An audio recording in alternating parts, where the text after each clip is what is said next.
This conference will now be recorded. And then you're good. And then from that point, it's just a snowball effect. There's so many details I'm leaving out, but basically I arrived here because I was on my way out of music. If that makes any sense. You think you're going to be this big superstar producer, and then it didn't happen that way. I remember that. I thought, yeah, I was going to move to Atlanta and get signed, of course. Yeah, exactly. Yeah, there's so many. They said, "Welcome to Atlanta." I welcomed myself to Atlanta. That's where the players were playing, and I said, "Oh man, they ain't playing like that, not yet, at least." So I actually left Atlanta too early. I only got a chance to stay out there for like 4 months. If I would stay there for about a year or two, it would have been different. So I guess that is to say, and that's what's interesting for me, because whatever you do, you have to lean into what works for you. Yeah. And so, like, I know how to do this content thing. I don't love this pay for play thing that goes on the internet, but I do like making content. So I consider myself a hybrid.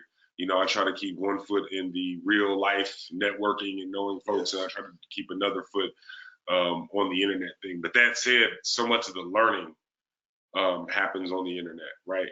So I was just wondering, and that kind of brings us to the video. Can you talk about what led you to make the video, the sequencing formula video?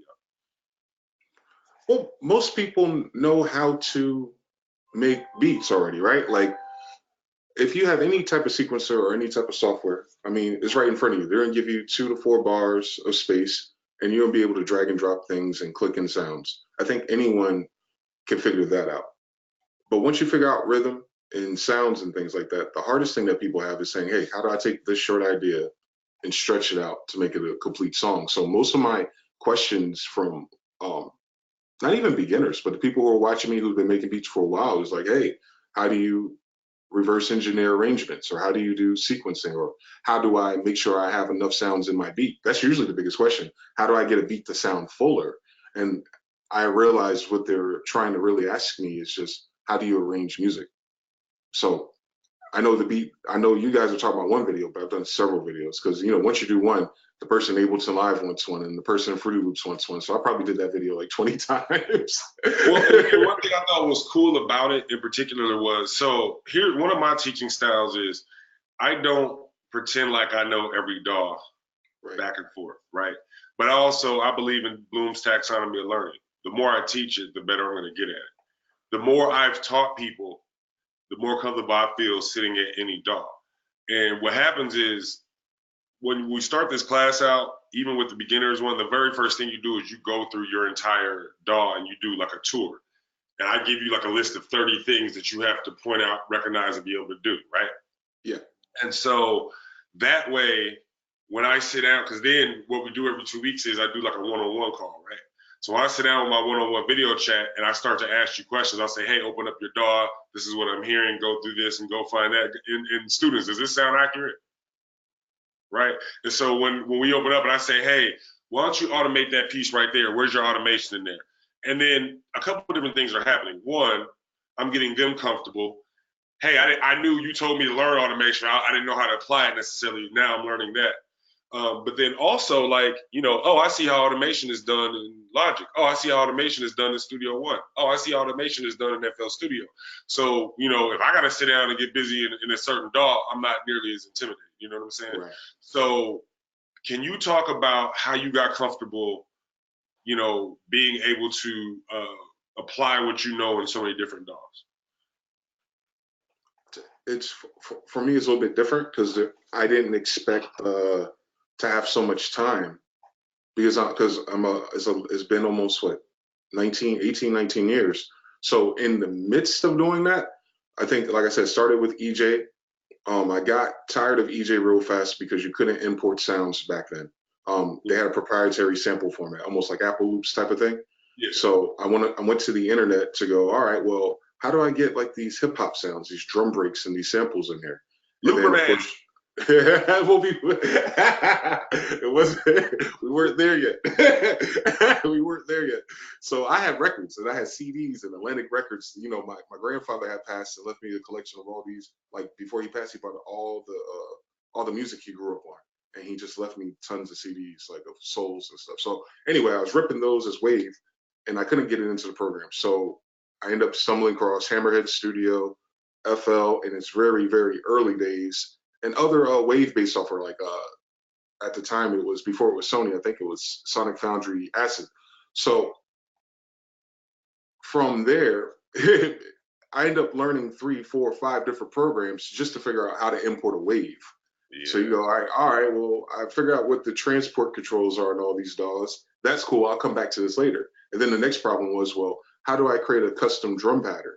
And then you'd be like, has the best step sequencer? So at first, I had a toolbox of all these different things, but I wasn't using them in entirety. I'd be like, all right, FL Studio drum programming, Acid I'm going to use for time stretching, Reason I'm going to use for bass lines and instruments because it was the best at the time for that. You know what I mean? So it was like a gumbo. Yeah. I didn't start niching into a particular software until I became part of the social culture. So basically, I did a period of time where I learned everything how I wanted to learn it. And then I started joining forums and people will start posting beats. And I'm like, wow, that sounds amazing. What are you using? And I'm like, yeah, I mixed this beat in Cubase. And I'm like, what the heck is Cubase? And then, weird how the universe works. My dad buys a copy of Cubase with his new MIDI controller. And I'm like, all right, we got Cubase now. So now I could talk to him, and he wasn't doing what I was doing, but I could talk to him. And he was like, yeah, this is that and this. And now I'm learning Cubase, and I'm trying to Wait, so beat you Cubase. never had a drum machine. You just came right in with the software. Yeah, straight 2000, okay, so 2001. now that makes a whole lot of sense. So your software understanding grew with were you into making music before that? My dad was a DJ, and he had like rhythm boxes, like the Yamaha joints that they used to use back in the day to make the dance music and stuff. But he wouldn't let me touch that stuff. He wouldn't even let me touch the so your technical understanding grew with your music knowledge. I'll put it to you this way: my ability to deconstruct music in my mind happened before I can translate it to technology. Okay. Like how Pharrell and them could say like they could see sounds and things. Well, I don't see sounds, but I could always hear everything. Like some people could listen to music and not hear hi-hats. Yep. Like they can't identify like that's a hi-hat. That's a hi-hat. Like, some people don't have that until you mute it or solo the track and they start getting, conditioned. Yeah. Well, since I was a kid, I was conditioned to hear all the sounds. That's why I was so gung-ho on listening. Like, yo, how come hip hop EJ doesn't have that horn sound? Like, you should have this sound. This is a hip hop sound. So, like, yeah, my ear developed before my technical understanding. Yeah. So, and here's why I asked too, because in the greater scheme of things, outside of this class, one of the bigger pushes we're doing with our program at U of I is, I think I mentioned this to you, is how do we get the DAW teaching into higher education? Starts with putting it in the classroom, teaching music teachers how to teach it, and the whole nine. So I'm also studying ways in which people learn. And so one of the discoveries I made about 2 years ago was like, oh, there's music skills and then there's DAW skills, right? Yes. Because I was a person who, like, I played the saxophone when I was in middle school, but I wasn't great at reading music. And so much of it I didn't like. I only liked certain parts of it, right? And so I've only recently thought of myself as a musician, but then I realized, it's kind of like T-Pain. T-Pain can sing, right? But clearly T-Pain's biggest attribute is his ability to understand and manipulate the DAW, right? Yeah. And that's when you start to realize, like, we have this traditional thinking that when you hear music, it's made by somebody who can read music but it's just not like that anymore, right? If you're able to conceptualize it in your mind, what you have to do is learn the DAW skills that can translate your idea into sound, right? The best way I can think of it, in a more applicable metaphor is, you watch The Evolution of Hip Hop? No, on Netflix? Yeah. I haven't seen that one yet. No. Oh, Jesus Christ. You got to watch it. This is like 3 seasons deep. But when they interview Q-Tip, they interview the engineer, and he's talking about how a lot of the stuff they put together, there was no memory. None of the drum machines had enough memory to hold what they wanted to conceptualize. So they would put together in their mind, and then the first time, you hear it all together is when you record it into the big board. You know what I'm saying? And so there's a skill there. There's an ability there that I guess I kind of understand what you're saying, but I want to spend more time drawing that out of people so that people understand, yes, you too are a musician, not just the person that can read music and play the trumpet.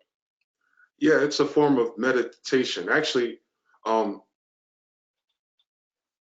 for me personally, I don't think I was ever if there was classifications of types of people, like if you have a pure musician who like plays by ear and can read sheet music and does very well in a formal setting, that Mm-hmm. wouldn't be me on any day of the week, even in an education setting. Like even in my advanced classes, like brute force, preparing for exams and stuff like that to get good grades, that wasn't me either. I had to have the whole story in my mind in order for me to truly um, demonstrate anything. So, for instance, like if you were doing Shakespeare and stuff, like I couldn't go home and read Shakespeare and then come back to class on Friday and take a quiz because I haven't had enough time to digest what that story meant. I still don't get it. I could read it. I know the words. I see something's happening, but it wasn't until I could watch the movie or we had to do like roles in class so I could really metabolize the information and go, oh, this is a story of, social issues and betrayal and all these other things. Now, if you test me on it, I can frame those questions differently and my mind can play the story back and I can answer it. Same thing with music. I can listen to something um, and go, all right, so the thing that's happening all the time in this particular beat is that drum break. Like I know no matter what else is happening, whatever I'm distracted by, the one thing that's fundamental through this whole thing is going to be that drum break. And I close my eyes and I think about it. I was like, God, that reminds me of that James Brown song. I was like, but it's not that James Brown song. Maybe it's another James Brown song. And then I go find it. And then I find it. I'm like, oh, snap, I got it. And then you put it in your DAW, you time stretch it or you find the tempo. And now you can stretch that across however many bars you need. And you go, well, now I can't mess up from here because now I got the most fundamental part of this story already laid out. And that's how I do it. I don't have like I've seen other people talk and explain it. And I think it's beautiful that there's so many different ways to do the same thing. But I, I like to think of as music as more of a narrative type thing to me, like mentally. Like I'd have to be able to hear the whole track, not hear it, but see it, and then I'll be able to do it. And that's why I'm so good at reverse engineering stuff because I look for the lowest common denominator. And I go, I don't know what in the world my man is doing with those hi hats, but that kick and that snare, I hear that perfectly. Boom, tap, boom, boom, tap, tap, tap. Like I can do that. The hi hats I'll figure out later. So like that's how I do it, man. I'm like a sniper. Like it's not. I don't have this broad thing. I had a bunch of friends that thought I was crazy when "Drop It Like a Tot" came out. Right. Mm-hmm. Every time I would hear "Drop It Like a Tot," I kept thinking about NBA Jam. And it took me, if you're like this, you might know what I'm talking about already. It took me the longest time. It took me years to figure out when Pharrell goes, that's the turnaround from the NBA Jam song menu when you just let it run on Sega Genesis. And I know you young bucks don't know what we're talking about because this is from like 94, 95 type stuff. But it's just one of those things where I'm like, yo, why am I the only one saying this and noticing this and nobody else is going, yo, yo, yo? I remember when we found out there was Eternal Champions on Sega Genesis. We found out like 3 of the menu songs were used on the Bone Thugs and Harmony album. You know, that kind of stuff where it's like when you pick up music like that specifically through experiencing with technology too. You know what I mean? I think that creates a different type of musical mind as well. I wholeheartedly agree. Everything is connected. And my girlfriend said I ruined music for her because I have been pointing it out to her for, we've been together almost 11 years. So yeah. I've been pointing it out to her like, listen, you hear that? This song is hot because that song was hot. I was like, you heard that the cadence that they use in the vocal harmony? Katy Perry just did that. You hear everything's the same song. The universe is making one song, universe, one song. Everything's the same song. You hear it? And she's like, bro, you just ruined music for me. My girl didn't know why she liked the Before I Let Go cover by Beyonce. And I'm just laughing like, I'm singing the songs before they come all the way in. And she's like, how do you know that? I was like, because, I DJ too. You know what I'm saying? Okay. Like, I can actually put producers in categories, right? There's the producer DJ. You probably know a couple producer barbers, right? Yes. There's the producer video guy. And then there's like the producer gamer / computer programmer. That's how it goes. If you're a producer, those are going to be one of your other hobbies, right? Absolutely. Sahil, what's your major? I'm computer engineering, so I guess I'd be that last category. Fernando, what's your major? I'm a sociology major. Awesome. So you'll be like the producer host. You'll be like some slight. Sociology. Yeah, I think it's interesting you say that because I fluctuate through all of those too. Like the, what in high school when I took all those years of programming, because so they had us doing Pascal and C++ where I live in my high school. So I really thought I was going to make video games and software. So when I got home, a lot of the time I would use something back in the day that used to be called Macromedia Flash, and it had a language called ActionScript. And when I tried to get my animations to move the mouse clicks or buttons on the keyboard, I just realized my computer was trash. But because that was such more convoluted and difficult to do, especially when there was no videos or good tutorials back then, um, I was able to apply all of that, especially the timeline, because Macromedia Flash was a timeline, even for just doing interactive web content, and take that timeline and apply it to some of the music software. I think all of the skills are transferable. I guess that's what I'm getting at. Even with the brother taking something like sociology or psychology or things, you're going to need that because you're going to have people emailing you and they're going to come at you at all different types of temperatures. And you have to know how to read those people. So when I worked at Apple, for instance, they gave us like these prototypes for type of people, creative, a director. Uh, basically, they prototype expertly how to read a person before they even finish telling you what their problem is. And you do this without seeing them. You do this in a headset, and you go, "Oh, this guy's going to be a director, so I need to change the tempo." Oh, this person is going to say a lot of nice things, but they're really upset, and I need to make sure I don't take their kindness for granted because they're gonna lash out in the survey. They're not going to lash out over the call. And then you take those concepts, and you can see the same thing on Twitter. I can see the same thing on an Instagram post. So the older you get and the more you do it, because the one thing I don't understand is like a lot of people treat beats like a hobby, and what I mean is they treat it like paper planes. Like I'm gonna learn how to fold this paper plane for a few years, and I'm gonna throw a plane, and it's gonna go 2 feet. Then I'm gonna figure out how to do 10 feet, and then I'm gonna put that little that little curve in the back of it where it can swing and loop around in the air. And once it's done, I'm not gonna build paper planes no more. I might teach my kids one day. And unfortunately, making beats and making music is not like that. It requires so much. It's not a hobby in that same kind of way. It's a life skill, bro. Like meditation, all of that. Like it's patience. It burns into being able to focus on one point for a very long time. Like there's so much that beat making does subconsciously that I think people just take for granted. And then from a therapy perspective, um, like I said, it's in itself is a meditation, man. Because you think about it, your heart beats with 120 beats per minute, and you're making a house record that's 120 beats per minute, or you do halftime, you're doing a Bryson Tiller record at 60 beats per minute, and then like before the song is finished, you're metronome, doom, doom, doom. You're sinking in with your heart chakra, and all of a sudden you're like, you're not even there no more. And before you know it, 3 hours pass. The beat sound like trash though, but 3 hours pass.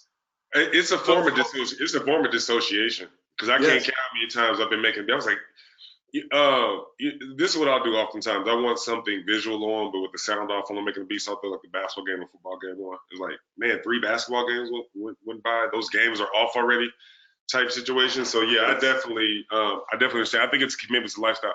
Fernando, one time we had got on a call. I was like, yeah. So how many beats you make since the last time we talked? He was like, actually, I haven't had time to make a beat. But because of MG, because of what you just said, that explains perfectly why I kind of had like a letdown inside. It's not that I understand you're busy or whatever, because I understand that to really get this, you have to be that kind of in tune, right? And so you have to carve out time. Sahil, you and I had this conversation about when you're going to make your beats, right? If you're not getting an internship, you need to lock yourself in for 30 days and make, 50 beats. You know what I'm saying? Like, because it's that kind of thing you got to like get in tune with. I agree, and it's one of those things that produce results cumulatively. It stacks. So if you're familiar with video games or any type of situation where they talk about stacks, you become more powerful the more certain abilities stack and the more consistent you are, and then you can release this veil of energy. And that's why people talk about beat blocking stuff. Is because I think beat block or creative block comes from an interruption in your stack, or something in your life happened, or some type of obligation happened that took you out of your zone or out of your flow state, and now you're trying to get back to where you were on that stack, but your mind is telling you, nah, bro, we got to start from the bottom now. You can't start from 50 times stack. You got to go back to zero. And then that causes the beat block. It's like, man, I was I just felt different. I was creating different, and I don't know how to get back to that. So then you got to start taking baby steps to get that flow again. So consistency is everything, man. Like when I was transitioning from working full time into trying to get into the space I'm in now, I took a 2 sabbatical, right, where I just didn't work. I figured out a way to like make sure I was getting paid without working, right? So I spent 2 months. I went to a friend's crib, and for like 40 straight days, all I did was wake up every morning and make beats. Out of that, I created like 70 beats, but I experienced that stacking, I guess, if you will, where it's like whenever that period got interrupted, I did have to work for a number. I would say like a year or two before I got back to there because of different things I had going on, right? But in the midst of that, when you take a step back, there was a greater growth that happened that I never lost after that. Yeah. You know what I'm saying?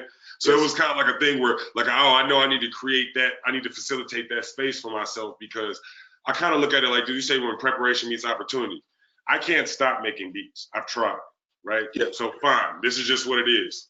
Well, if I never get that, big, huge, giant placement, if I'm only able to just pay my bills, I'll be good with that because I wouldn't be able to stop making beats anyway. But in the meantime, if I continue to get my hours of practice and build my skill when that opportunity does happen, that I can bust all the way through. And that's kind of how I look at it, right? So it is kind of that video game mentality of like kind of stacking and building. So when that thing comes, you can just let that big surge go. And I think that's what people resonate with too. I think that's what people resonate with when they find me on my channel. I didn't put a lot of time into the psychology of my channel. Like a lot of times my graphics are terrible. I don't really think about my descriptions on my videos. My titles could be one thing and the video be something totally different. And I think that's because that's actually intentional. That's not like because I'm lazy, but it's more so that I wanted to draw in people that could see me.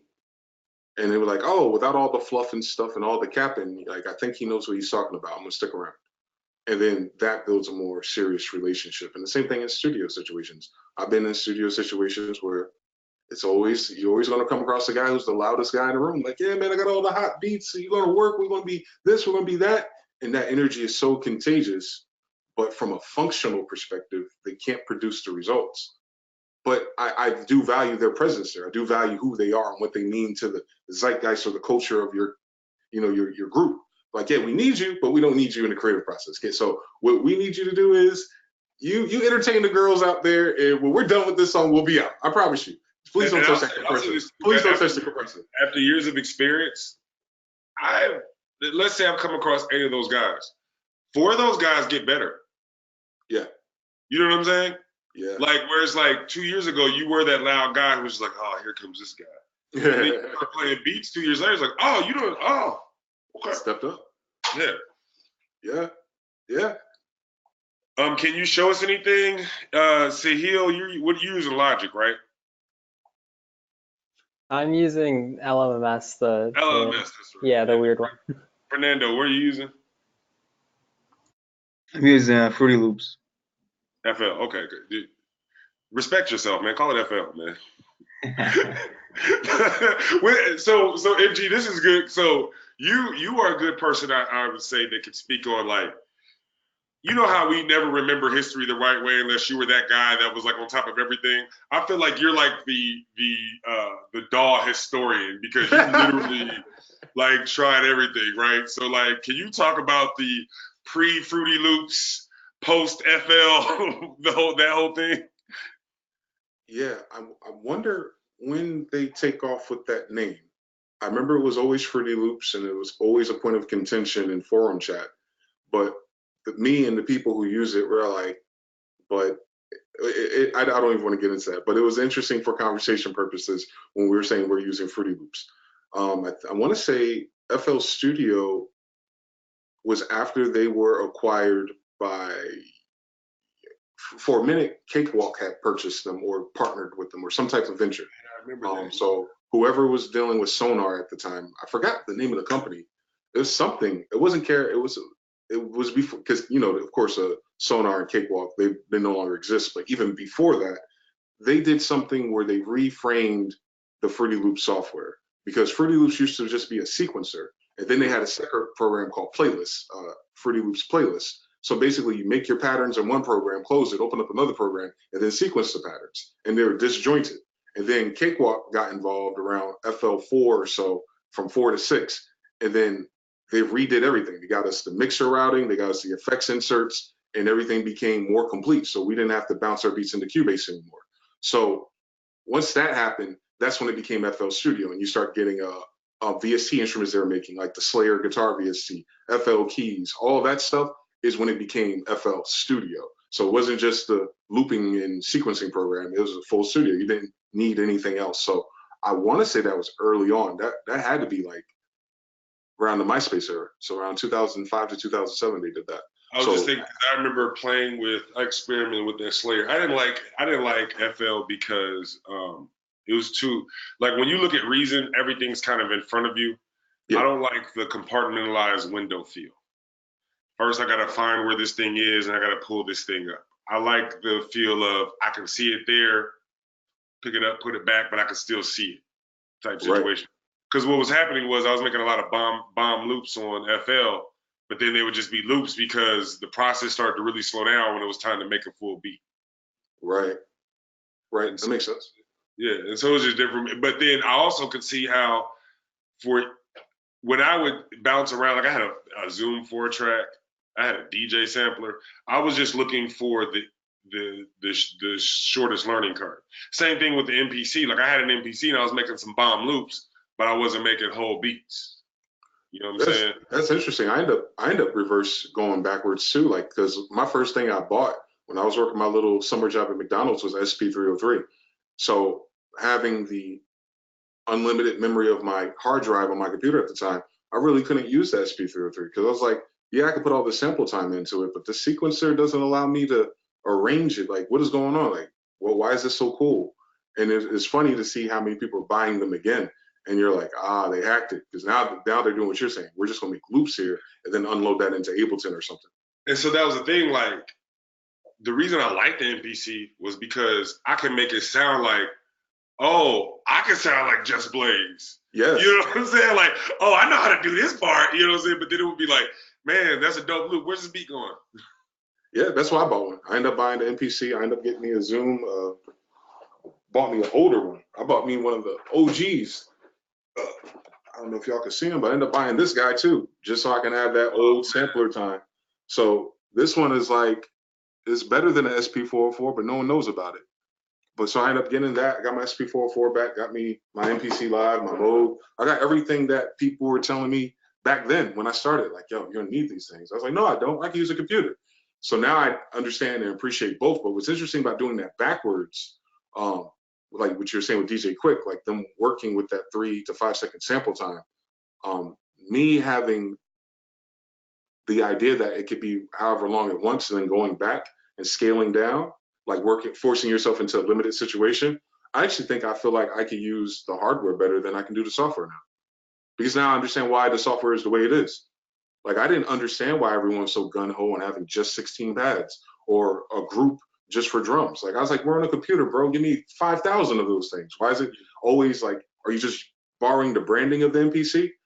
Or is it something else? And then when you figure out it's something else, you go, oh, that's why these stupid programs had these drum kits filled out. And oh man, because this is how you would work fast in this. They weren't ever thinking about how you work fast in the unlimited space. Yeah. And still, there's not really a program that really understands that.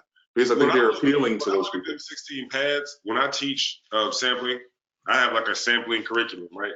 To me, the 16 pads correspond to sampling in the same way if you learn in keys, right? Yeah. So like, you know what I'm saying? Like I know I could play samples off my keys, right? Yeah. But like finger drumming or like learning how to chop and replay a sample and what if there is a right and a wrong way to do it works out best on them 16 pads. I mean, you got to think about like that's how you can like if I had to like I haven't taught them chopping yet, right? But like if I said, okay, you're gonna chop this into 16 pieces, it needs to be arranged just this certain way, and you've seen the Pete Rock video for what he did back in the day, where he's got the red backdrop and he plays Love Is a Battlefield where it's filtered out. And then he plays these samples backwards, forwards, like diagonal across the pads. That only works if you know how to chop it and you pick the right sample and you understand how the machine works. So there's like a skill to that, right? So if you're really gonna be like chopping up samples and I'm gonna show you the Ninth Wonder Dilla course. I'm gonna show you those curriculars. Like I need those 16 pads because you're gonna need to read it. You're gonna need to see how pad 1 corresponds with pad 9 and how you can mix and match the first 8 with the second 8 and where the phrase should end, like you should always end on 16 or always end on 8, all that kind of stuff. You know what I'm saying? Makes sense. Yeah. Unfortunately for me, I didn't have that course. No one tried to break it down for me. I had to do this. I have the most archaic, brute force way of going about it. But at the same time, it was beautiful. I wouldn't change it for the world because that's when you start talking about like the concept of mastery. Yeah. That's really comes with time. And I don't know when it happens. I don't know when the button clicks because you're asking that earlier, like jumping between all the DAWs. Why I jumped between them because I started jumping in between them. But when I got older, it started becoming much more focused. Like, all right, I want to try this thing out because I can hear music is using this.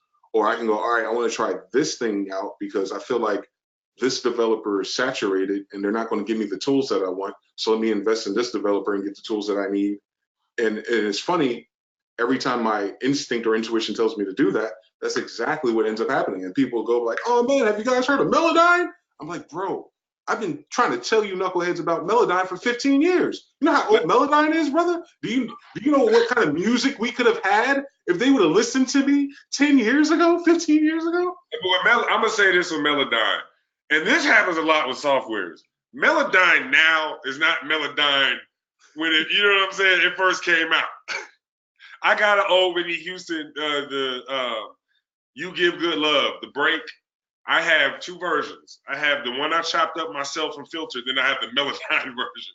Now, I guess if you was just trying to grab some chords, yeah, but I was thinking like a sampler. You know what I'm saying? I'm thinking like, oh, I could take the horns right out of Shaft. Oh no. But that's what's beautiful. Once I understood that it was going to have aliasing and the sample quality is destroyed when you try to remove things, I go, okay, let's not remove anything. What can I see here? And it's kind of like, when Neo walked onto the Nebuchadnezzar for the first time, he was looking at the green lines on the screen, and you just see these blobs on Melodyne. You're like, so what are y'all looking at again? But if you go into it and you export the MIDI, import the MIDI, and you hear it, and you try to play along to it, you go, oh, I see the voice now. Like, oh, I see the melody now. Oh, I see the bass lines now. So what I learned how to do early, because my biggest point of growth that I needed, especially in hip hop production, was bass lines. Because like you said, once you get to chopping the samples and whether you're looping a break or resequencing drums, everyone can get kind of good at that really fast. But what separates the mice from the men is the bass lines, knots, needles, Dre. You talk about the best hip hop samplers, Just Blaze even. Kanye West, when he starts working with the team, you notice like Kanye beats change when he gets production is in his bass line. Like think about Just to Get By bass line. That's a real bass player. That boom, boom, boom, boom, boom. But not so much just that's my like I know Kanye chopped the sample on Celebration, but that shit doesn't come alive until they play the keys and play the bass line on it. Right. So Melodyne for me was like, oh, I could chop up my samples, low pass filter my sample, put that into Melodyne, boom, all the notes for my bass line. Now, if I memorize these notes, which are just like usually 4 or 5, now I can play them in the same order, and now I can add the extra jazz or the sauce to it, and I can actually sound like I know how to play bass lines. Like for me, that was like, because you didn't have to do it by ear no more. You didn't have to keep looping the track and find the right scale and you're hitting the wrong note. And then some of those samples we use, they're modulating anyway. So it don't matter what scale you think it is, it's going to modulate to a different chord, and that root note's not going to be the bass anyway. So being able to see that changed everything for me, man. Like I was like, bro, that's a great will ever be the same. That's a great thing you just articulated, because I had that moment when I found out. So I think Cardiac did Dice Pineapples. Yeah. So when I found out Cardiac didn't play the keys, that he was using, like, not that he didn't play, but I started watching him make stuff. I'm realizing, because I used to think, oh man, I need to learn how to play the keys, or I need to find somebody who can play the key. No, he was using some kind of chord generator in FL where he got them chords off, and then you could make it so you can't play a wrong chord. So then I watched him do that. So then that's when I got auto theory. And then like literally like 2 months later, Reason 9 came out and they had scales and chords. Yes. And I won't say that was an aha moment. I won't say the thing, because you, to get to your point, you said, when does the thing happen? To me, it usually happens when I think imposter syndrome sets in. When you start thinking, I got to learn more because I don't know enough, you probably start to get somewhere, right? But to me, the thing when it stopped being a thing where you had to know music theory to do chords, to me, that's when everything started to, kind of unlock for me. Yes. Yeah. You can't put pressure on yourself. I think for me though, I'm a glutton for pain because like I got really good at making sample beats, bro. And then all of a sudden I was like, forget this. I'm never sampling again. I'm gonna learn how to compose. And they're gonna love my composed beats as much as my sample beats. 10 years later. So imagine if I would just stay, zoned in for at least 5 more years of just maxing out my sample production. Because like you said, having a curriculum is important, but I'd imagine like if I can go back in time and talk to 2005 me right before going to Atlanta, and the conversations online is because we had the Laffy Taffy and Snap Beats. I would have said to me, I was like, you know what, the mainstream is going to go towards this more popular keyboard music, and you're aware of that. But before you get off of this highway, how about you keep niching in the sample-based music and start reaching out to rappers while they're still here that want that soulful sample-based music. So turn off your eye about Ludacris and all these guys, although they're popular and they're on TV and the radio right now. But see if you can find everybody else. Where's Fab at? Where's Jay at right now? Where are all the people who are more like them right now? Because if I would have did that then, we still had like 5 or 10 more years of them making songs like that. Instead of me switching off and then the Snap Beats died in 2 years. Like it didn't make sense. It's not just that too, but I also look at it like this, right? It's worth it if you're gonna make that lifetime commitment, like we talked about. Guys, I know we're talking a lot, so we gonna do some demos here in a minute. I know we beating y'all up, but a lot of these conversations, if you could follow us, point directly to things we do learn and make you better producers. But I get people hit me up, yo, I got $50 for you. Can you chop this sample up for me? And on one hand, I'm like, I come from an era where you had to learn how to do everything to be considered. Do you remember futureproducers.com? Absolutely. So that was my first community, right? And they're gonna let you know how trash you are. They're gonna let you know what you don't know. And in the long run, it makes you better because then you go figure all these things out, right? Yes. And so now we have whatever producer culture is now, right? Yeah. So this guy who's a part of this collective, who has a bunch of trap rappers and probably one at the top who matters, right? He's always telling me about how money's not an issue, how he's connected to this guy, and that guy. And so he hits me up, hey, chop this sample up for me. I'll pay you money. Now, I wouldn't dream of ever doing that. I'll take your money. But I wouldn't dream of asking somebody else to do something that I, as a producer, should be able to functionally do. Yes. Like for example, like let's say, there's no shame to ask somebody to play a bass line. But I had to get to a point where I could play my own first and be like, that's funky, but it'd be a lot better if somebody was live as opposed to not even trying to do my own. But I say that to say this, it's always better to acquire the skills because the better you get at them, the more likely you are to combine them, right? Because you want to just keep it interesting. So when I hear you say there's this sample thing on one hand, but then there's this keyboard beat on the other hand, and there's one guy who's all over the radio right now who has done the best of both worlds, right? Yeah. It's Young Berg, or y'all know who Hitmaker is, right? Fernando and Sahil. Do y'all know who Young Berg, the rapper, is? He's from Chicago. So he had a big hit with Ray J back probably when y'all was in middle school, right? Well, he stayed in the music industry and taught himself how to make beats. Now he's Hitmaker, right?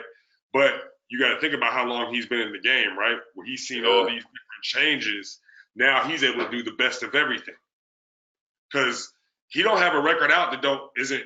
How about this? In that video I was telling you about where I discovered your video, the 10 things they don't want you to know, the 6th thing was sequencing formulas. The 7th thing was they're using Melodyne to take the chords, right? Yeah. If it doesn't have a sample in it, he took the chords from an old school song. Every song he has out right now. And it's hot. They're hot.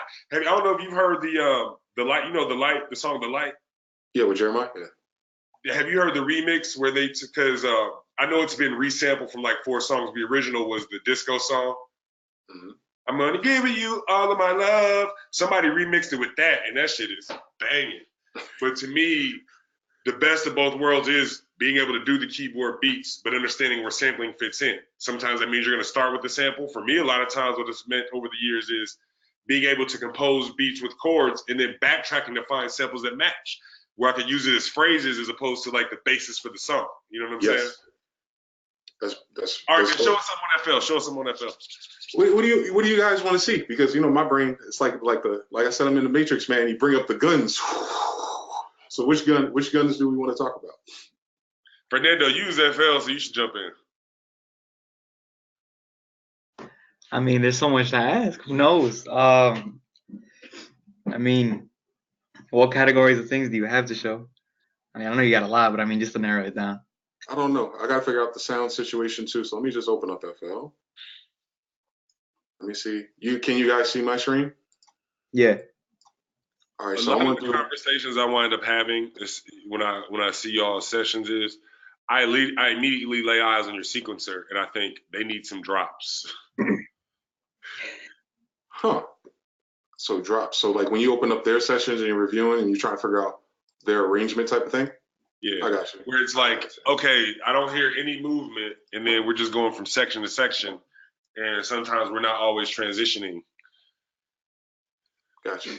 I'll find one. Yeah. If I remember to save my beats, that'd be even better, right? I'm serious. The older I got, the less I saved because I was like, I'm never going back to this. But don't do that. Save everything. Even save the stuff you don't like. Like, I'm serious. Like, save everything. I lost this track. How did I lose this? Please have the sample still be there. Please have the sample still be there. If you don't export as zip, Fruity Loops will forget where your drums are. So to always export as a zip file. Please don't freeze. Please don't freeze. So you mean like in the arrangement view? So like this is a really simple arrangement. And the only thing that is happening, I won't let y'all hear it by switching the driver in a minute. Let me make sure this is the right track. Hold on. Yeah, there we go. This is the right track. And you guys don't hear that, right? I'm going to switch my driver. You're not going to be able to hear my voice, but I'm going to let you hear this track real quick, and then I'll talk about it in terms of arrangement or whatever you want to know.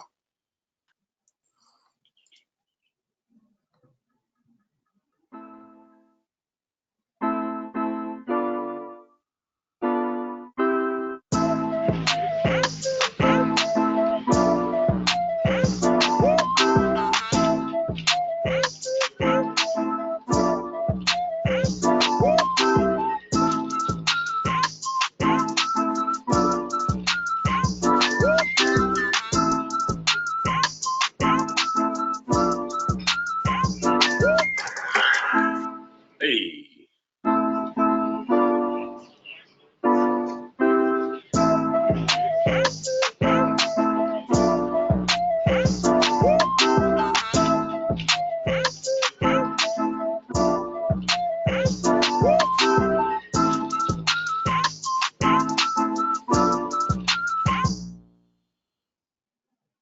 Oh. My voice back? My voice back? Yeah. Yeah. All right, so when I was younger, I'd kill myself if I tried this because there's nothing happening. And that's kind of more like a feng shui type of thing. It's like, yo, if the beat needs more, give it more. But most of the times your beats don't need more. So in terms of to move this energy of this track, the only thing I had to do, which is interesting to me, is because it's just a chord and a flute. And younger me would never do that. I'd have like, I could show you beats where I have like 30 instruments for no reason. But the thing that changes the energy in this track is that this flute melody simply changes octave. So I go from a lower range to a higher range, and I'll let you hear that. So I keep switching these drivers. Hold on.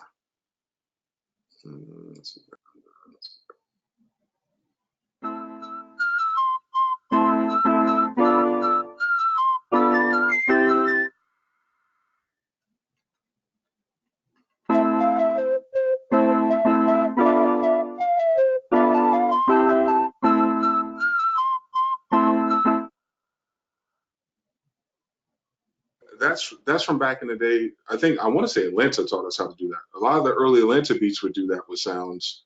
And the only thing that the only thing I hate about doing that is that those are the beats that everyone's like, yo, I like that beat. I was like, but what about the one where I was Mozart and I channeled Beethoven? What about that beat? Like, nah, man, just give me 2 bars of that melody. And I want to make a point about that though, right?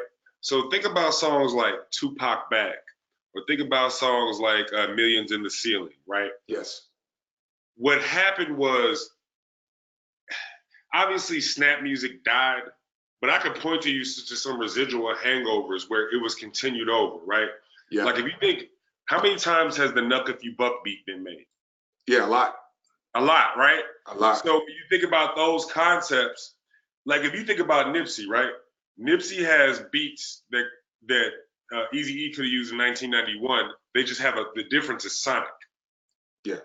You see what I'm saying? So like I can show you beats where the melodies are that simple, but then there is a concept around it that doesn't make it feel that way. You know what I'm saying? So I think there's carryover in the era.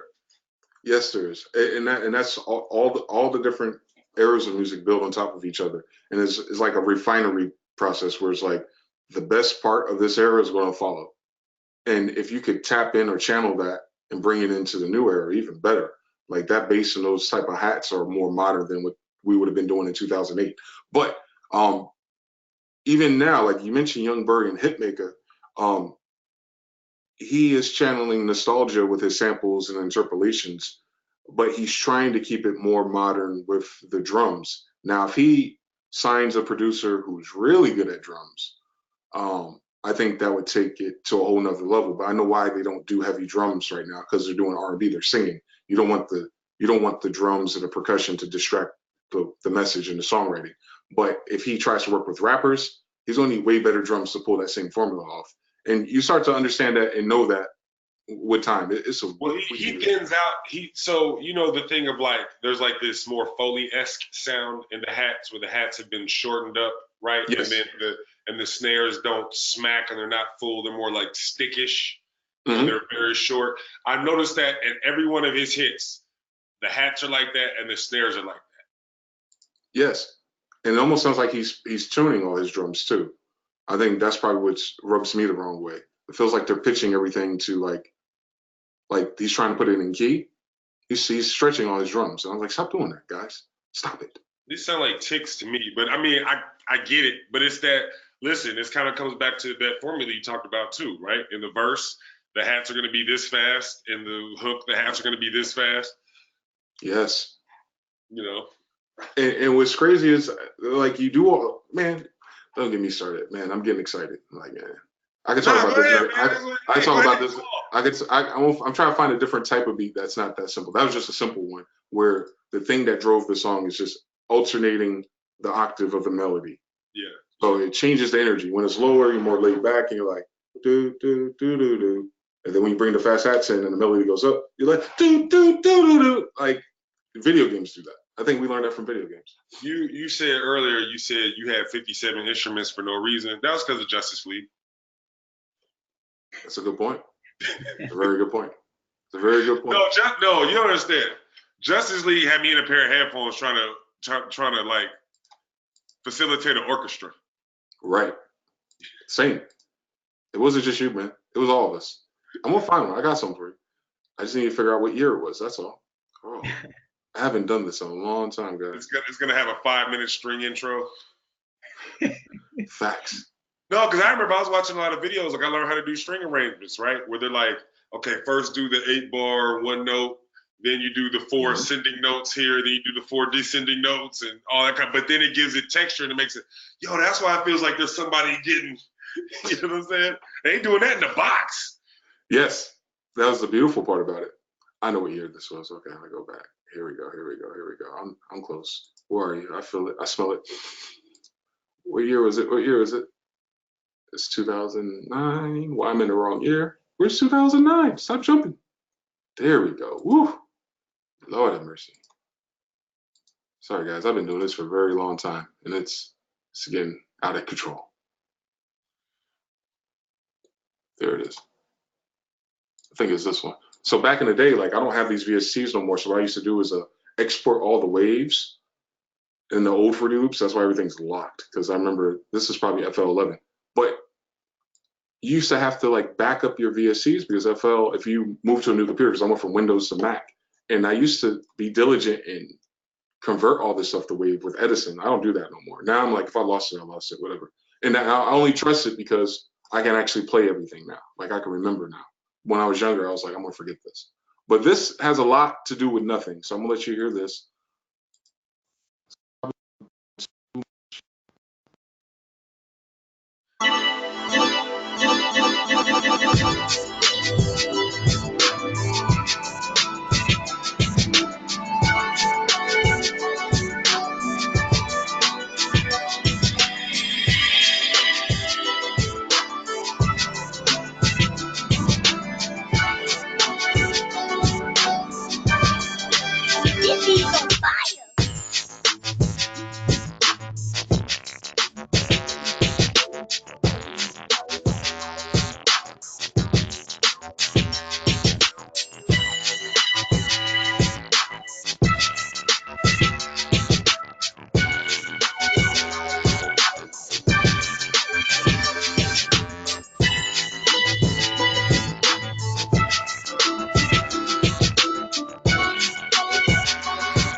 I don't have to ever make beats like that ever again. Not today. And I'm so happy because I opened up the session. That's the audio session, but I was smart enough back then to keep the other one, the one where it's all MIDI and it's trash. Like making songs like that where you have to compose that much. Yeah. Where is it? Where is my MIDI session? Come on now, don't play with me. Project 1B. Please tell me I didn't overwrite it. Probably overwrite it. That's okay. I wasn't as smart as I thought it was. But yeah, doing sessions like that and having to think you have to compose that much with counterpoint melodies and all that, man. I remember there was a time when, but I've noticed this pattern on several things. It goes from they're just doing that because of this to now it's a practice. You know what I'm saying? They're just doing that with bending those 808s because they didn't know how to, and then next thing you know, everybody's bending their 808s. They're just, not composing because they're lazy and they can't compose. And now it becomes like an aesthetic thing, right? Like the importance of knowing how to halftime a loop is not even like because you can't do a melody. It's because it sounds dope. You know what I'm saying? Yes. That's true. I mean, but a lot of that's true. A lot of we used to have a forum post called the Creativity Crutch on rapmusic.com. And a lot of people had a bunch of hot takes on what the creative crutches that people stood on. Basically, the reasons for them not to learn how to do something and how they justified it in their art. And that's the weird thing about production from a beatmaker standpoint. It can be subjective, but then it's not subjective at the same time. Like with painting, the more subjective the art is, the more valuable it is. In beat making, the more subjective your beat is, the more people are going to tell you you're trash. So it puts you in this weird kind of space like, so there is a road or a path at least to be great at this. And how do you do that without copying other people or blatantly just remaking something or just dragging and dropping a bunch of loops of someone else's, IP or intellectual property? And that is that thread you're talking about where people are like, yo, but we bend 808s because of this. Like all our happy accidents become the roadmap for, I don't know. I've only seen this in production. I've only seen that. But what you're saying, that comes back to why the sequencing formula is valuable. Yeah. Because it gives you a reference point, right? It's a North Star. Now I can get busy I mean, you know, I know the phrase is don't put me in a box, think outside the box. But sometimes you gotta figure out what this box is so you know how to like bend it a little bit. You know what I'm saying? Yes. And so it's like, hey man, if we can't follow along according to that formula, you might need to tweak something. But we can follow along according to that formula, then you find your ways to get creative within that construct. Right. Right. And that helps you when you start out. Because I have a one particular arrangement that I work with is with the hook first arrangement. So you do like a 4-bar intro and then you jump into the hook first, because most people who listen to your music for the first time aren't going to listen to a whole minute. So I want to make sure the catchiest part of my track is as soon as you turn the beat on. What's the difference? Because this is what I started going to some sessions, some writing sessions. I had a bunch of beats composed the way you did in that video, and all I did was I just rearranged it where I took and moved the hook right after the intro. Here's what I noticed. Yes. But here's the thing though. I mean, this is just me, and I'm talking about literally. I was listening to this yesterday. If I do it that way, you know, when we do it the other way, then you have the hook twice. If you do it that way, you only want the hook to play once, don't you? Or you want to cut the hook in half. Yeah. So if you have an 8-bar hook normally in a track, the intro would be half of that, it'd be 4 bars. So you do your intro and then you do 4 bars of hook and then you go into the song. Mm-hmm. My ears were telling me that even after that. So yeah, okay, cool. I'll show you. I'll show you one. I just did one yesterday on YouTube where I was saying, yeah, the thing that people say to you, especially if you don't have the leisure of being in a room with people, or even like you said, you might be in a room and you want to play a few beats and you want them to like it, put your hooks first. Here we go.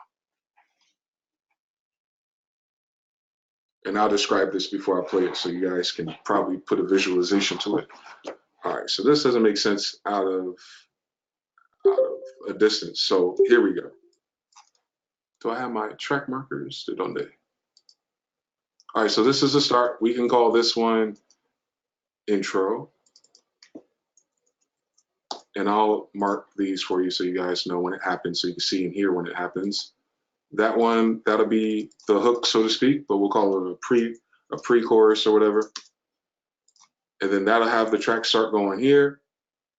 And that'll be our verse section.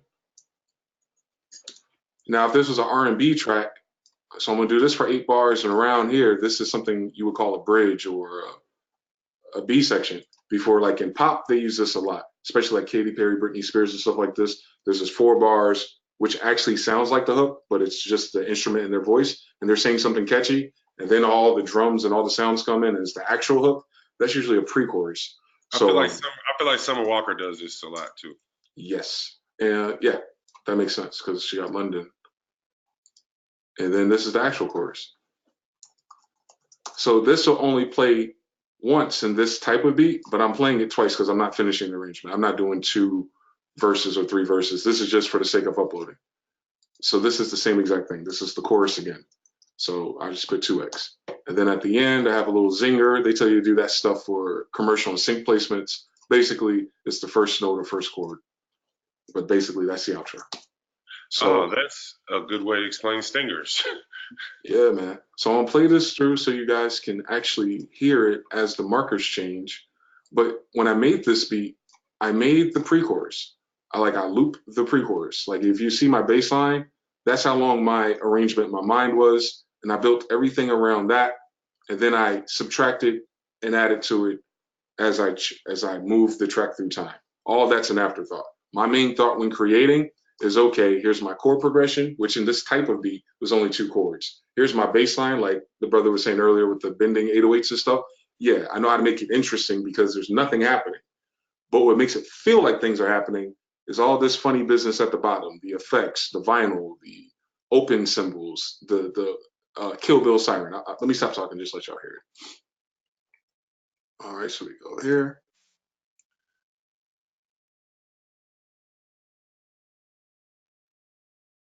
Driver.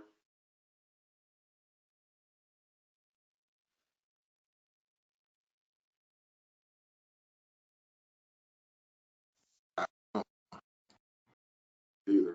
Hold on. Let me see what's going on. Why don't I hear it? Is Fruity Loops hogging the driver? It could be.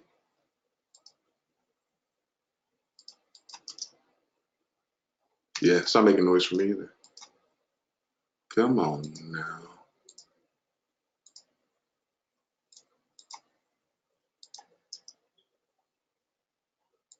Oh, I have it routed through hardware, and my hardware's not on, so I'm gonna bypass that. Here we go.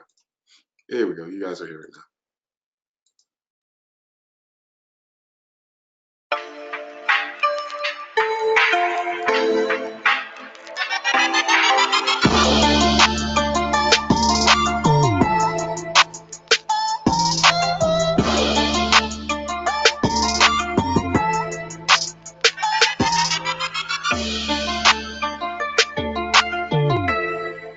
Run that back. Run that back. Go back.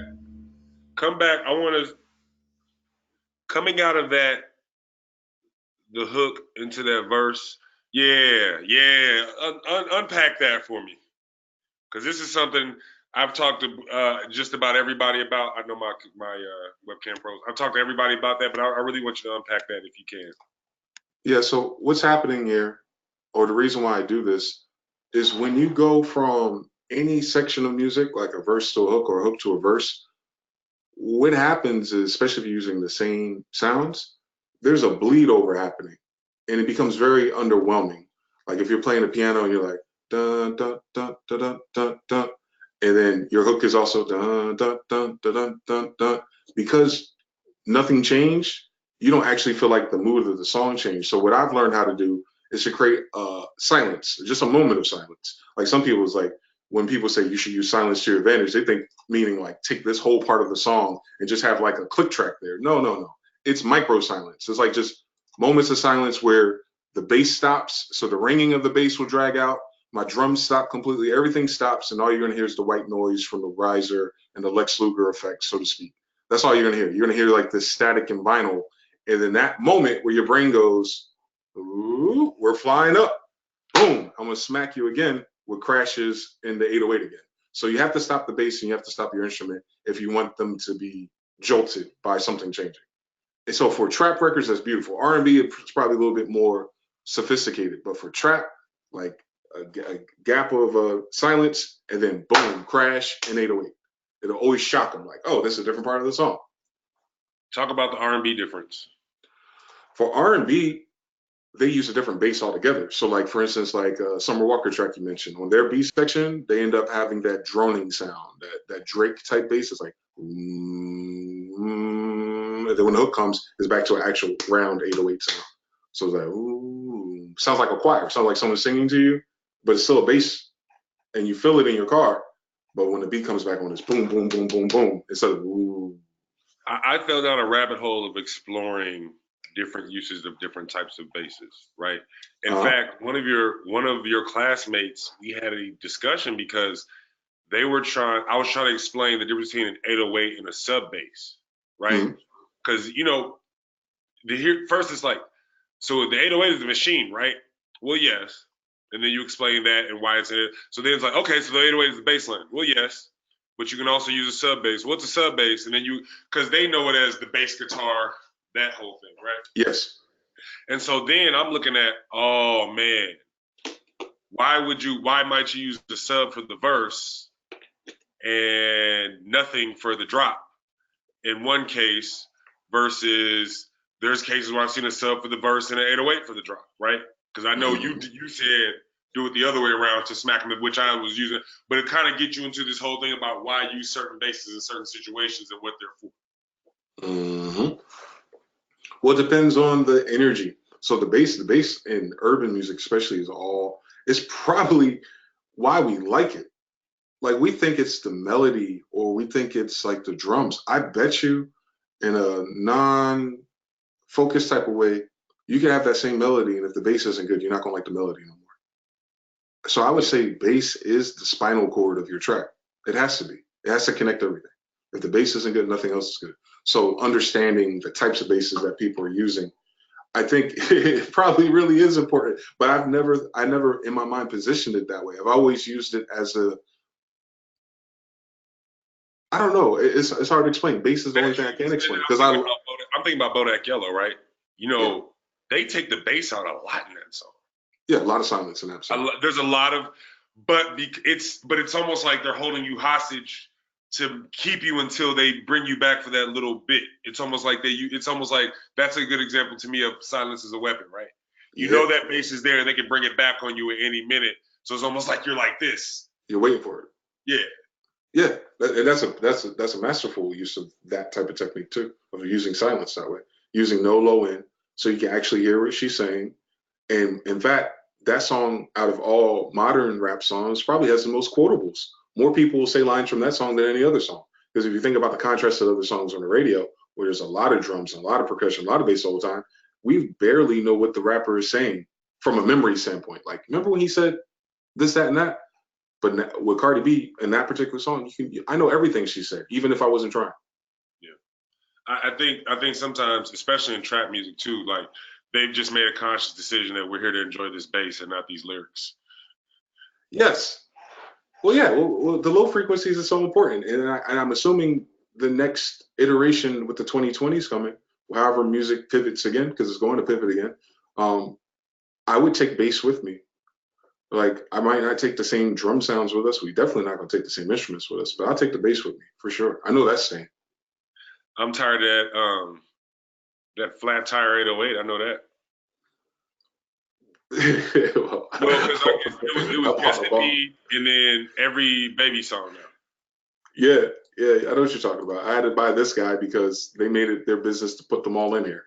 So I have all the Shugs, 808s, Spins, 808s. I have all their stuff just so that I don't alienate the youngsters when I'm making my slaps.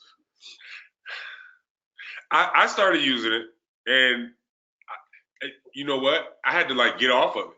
I had to like, okay, I gotta get away from this thing, because once you start using it, it's just so addictive. Because I see what it is. If somebody cranked up the thing but put the fruity clipper on it.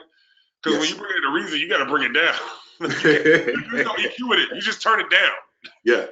Yes. You just turn it down. It's maxed out. Right off the box is maxed out. Louder is better. Yes. So, Fernando, you got any other FL questions? For questions, not really. It's just the more of what I'm getting is just like kind of the process or what like the mindset is, and just kind of the experience of just like what to think about next time I make a beat. For question wise, not really. It's more of just like I was gonna keep practicing, keep doing what I gotta do. Yeah, what do you think? Yeah, no, I mean, I think especially the arrangement stuff is really interesting to see. I think like one of the things especially that I noticed with this one is it kind of like came off wrong to me for some reason to see the chorus or the verse starting on bar 7, and I had to think to myself like, why does that feel weird? And I think it's because I got into this feeling that everything needs to be like 4 or 8 or some kind of split like that, whereas it's so obvious now looking at it like, hey, why can't you just do a 2-bar intro and then sure, everything's off by an offset, but there's nothing wrong with that number being that way.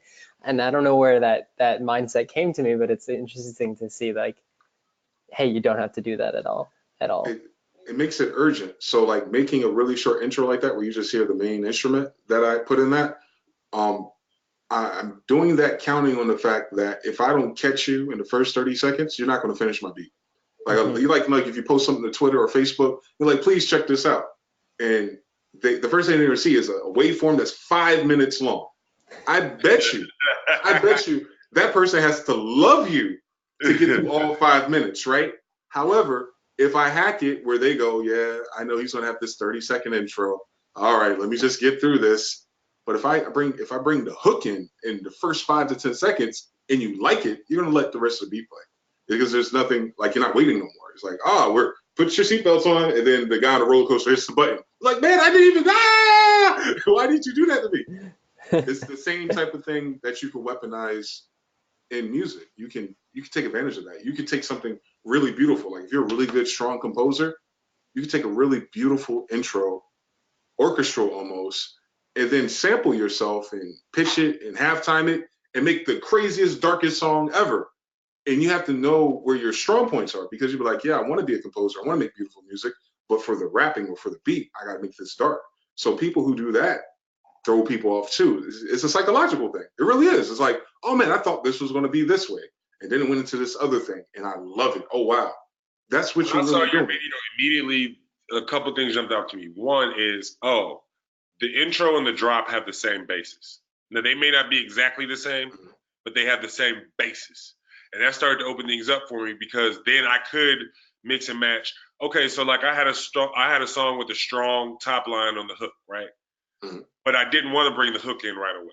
So what do? Oh, I just take that top line and throw it on the intro, and then boom, into the verse. So it's almost like you cheating, like, gotcha. Oh, I need to listen to this because I need to get back to that part that I like. You know what I'm Yes, saying? But exactly. I had to get into that. I had to get into that structure and start experimenting with it to figure that out. Yeah, yeah. The arrangement structures are going to be universal, man. You're gonna have a. If I would have doubled this, it would have been normal. This would have been in all an 8-bar intro, and then an 8-bar verse, then a 4-bar pre-hook, then an 8-bar hook. Like that's the pop formula. But because we're in an urban tempo and it's more trappy, it's gonna land on the numbers not the numbers of the bars, but the numbers of time different. But pop uses the same arrangement. Almost any hit song uses that arrangement. The best person to study arrangements for low key is Max Martin. Anything that Max Martin or Dr. Luke did, arrangement wise, the end. That is the basis for all your new stuff with Ariana Now you know Grande. who Max Martin is. Tell me more who Max Martin is. If there was wizards in music, he's the Harry Potter of it, or the Grindolf, or whoever the badass wizard is, it's him. And then you have your Rick Rubins and your Dr. Dre's and everything like that. But Max Martin is anything that he touches, even the new stuff, because you can tell like he's getting older, so he don't do as much. But the stuff that he has his name on, because he's just emailing them stuff. He ain't there no more. But if he put his name on it in modern time, Max Martin, that's a real arrangement. I think the last one that I know he did was Ariana Grande, "If God Was a Woman." Listen how that song moves. Well, all right, man. I don't want to keep you forever. If y'all got any other questions, but first of all, Sahil and Fernando, did I make it clear that this was a required attendance? Yeah. Yeah. Okay, so that's the double check. So now, this is the only thing I like about teaching college. Like, I don't like demerits. I don't like you do what you're supposed to. I hate that, right? But I said I only need your time, right? You got to think about the whole rest of the class, right? You can do this work whenever it suits you. One time in the semester, I said y'all got to be here at this time. You ain't got to be here. Be in front of your computer at the crib. And I only had the 7 of us. Two of us talked to me first, and so they were had reasons to miss. But the other 3 people might have to have a conversation with. So, the last thing I did want to say before we out of here, another use for that loop video, the sequencing video is, so here's the other thing. So when I get in front of middle school students and some older elementary kids, a lot of them are familiar with GarageBand, right? Yeah. Oh man, I can make beats. Watch this. You know what they do, right? They go snatch all the. Yeah. Right. So one thing that thing is good for is that video. I mean, one of the many things it's good for is, so one of my students is a grad student who is a elementary general music teacher, right? Mhm.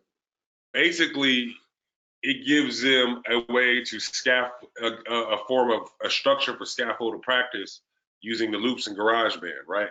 Yeah. So for people who have not yet begun to compose, here's a way you can use those loops without just stacking and doing the same that you do over and over again, right? Right. And so they do have to learn a few requisite skills that aren't direct composition, but they're like DAW skills, right? Yes. So cool if you can stack loops. Can you stretch that loop? Can you augment that loop? Can you change the key of the entire loop and make all those little things those kids get the chance to practice now because you've kind of given them the structure. Yes. So what I'm working with her on is she's developing like a laminated card that kind of lays out what you did in that video. And you don't curse a ton. So she and I were like going back and then just editing the video. But like we're using that's such a weird thing. Like I don't even know that kids are watching me. Because you get the metrics on YouTube and be like, my demographic is like the 35-year-olds. Almost my age group. The group I'm heading into is my demographic. So people be like, yo, my daughter's here. And my daughter actually, why is he cursing so much? I was like, I'm sorry, I don't see y'all. Y'all see me. I don't know who's watching. You gotta know that when you're making beats, and this is only because I'm out there, you know, I'm working with kids here in Georgia, I'm working with kids in Chicago. I'm starting to reach more kids because I'm working with so many music teachers, right? The 13 to 17-year-olds are watching, they just don't interact. Like the 35-year-olds want to be a part of the experience. The 13 to 17-year-olds, this is their TV. Makes sense. Right? But I'm saying when we're 13 to 17 and you had a chance to interact with Just Blaze, you're going to be quiet? I don't know. That's a good question. Because that's a different. When I was actually 13 to 17, probably. Nah, but man, you know, man, send me some drums, man. Like, where do you get those drums, man? Well, you gotta remember, like, okay, so I'm 37. The most advanced thing we did with the internet before 2000 was download lyrics. Right. That's true.